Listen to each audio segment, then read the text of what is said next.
Have you ever landed on a website, found a service that you're interested in, but then there are no prices?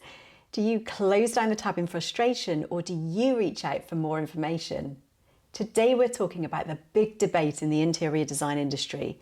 Should you show your prices on your website, or is it better to keep them hidden?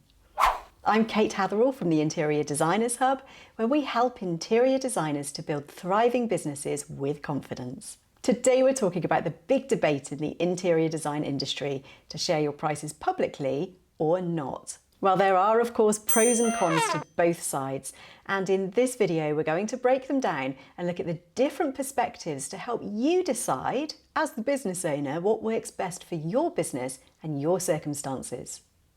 So some potential clients love seeing prices up front. It saves time, it avoids awkward conversations, and it makes them feel in control.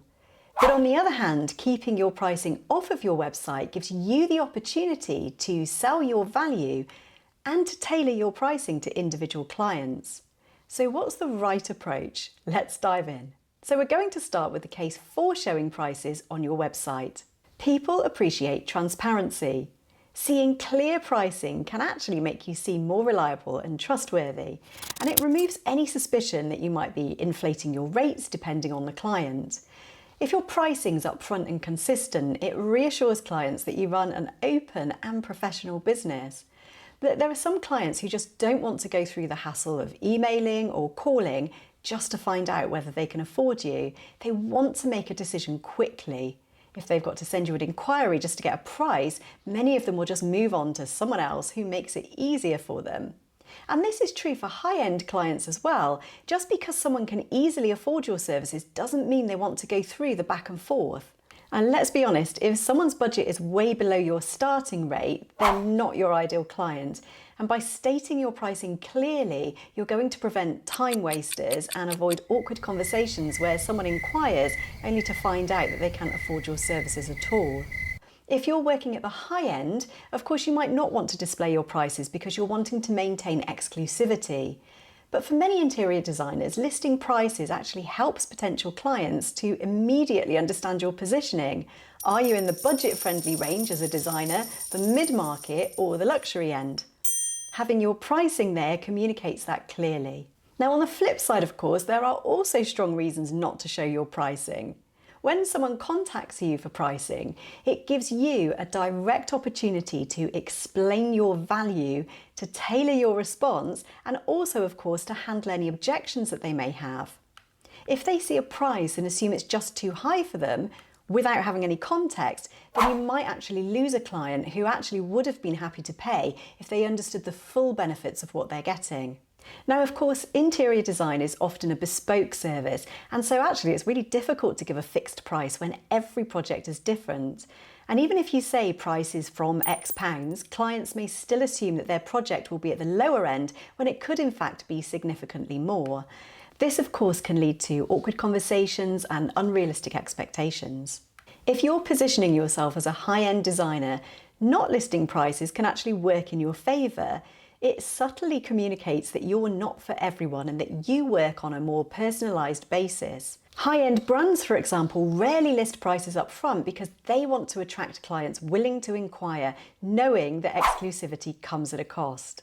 Another worry that interior designers have is that if they publish their prices, their competitors might undercut them. Now, while this isn't necessarily a deal breaker, because pricing should be based on value rather than the competition around you, it's definitely worth considering. If you're in a particularly competitive market, keeping your pricing private might give you more flexibility in how you present your offers.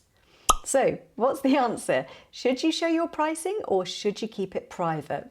Well, it really comes down to the following things. So if your client expects clarity and efficiency, then showing your prices, or at least a pricing range, might be the best option. If you're in the high-end luxury market though, keeping prices private might help to maintain an exclusive feel. So if your pricing is straightforward and you have fixed packages, it kind of makes sense to display it. But if your services are highly bespoke, then you might want to provide a guide price at most, projects starting from, without giving an exact figure. I guess the question to ask yourself is, are you comfortable having lots of inquiries from people who might not be the right fit, or would you rather filter them out up front?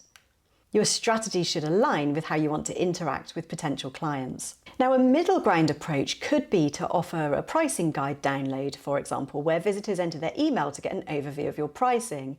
This way, you're providing transparency while also capturing leads and giving you the opportunity to follow up. At the end of the day, there is no one-size-fits-all answer. It's about understanding your business model, your ideal clients, and your brand positioning.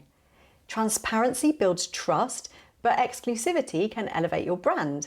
So if you're clear about your strategy, you're going to attract the right clients for your business. So what do you think? Do you list your prices on your website, or do you prefer to keep them private? Let me know. If you find this video helpful, please make sure that you're subscribing to our channel and check out our other content on growing your interior design business. I'll see you next time.